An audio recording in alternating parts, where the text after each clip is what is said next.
தமிழ்நாட்டில் அடுத்த தலைமுறையை காப்பாற்ற வேண்டும் என்ற எண்ணம் உள்ளவர்கள் திமுகவை தூக்கி எறிய வேண்டும் என பாஜக மூத்த தலைவர் ராஜா வலியுறுத்தியுள்ளார்.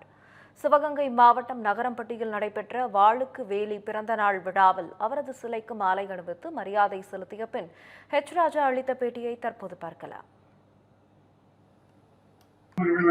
ஆகவே தமிழகம் இன்று அடுத்த சமுதாயம் அழிந்து கொண்டிருக்கிற ஒரு தீய ஆட்சியை தந்து கொண்டிருக்கின்ற ஒரு அரசு இது. நீங்க பாத்தீங்கன்னு சொன்னா இந்த போதைப் பொருட்கள் பொட்டலம் எங்கெல்லாம் விற்கப்படுது? சிபிஎஸ்இ ஸ்கூல் வாசல்ல, கேந்திரிய வித்யாலயா வாசல்ல. எதுக்காக?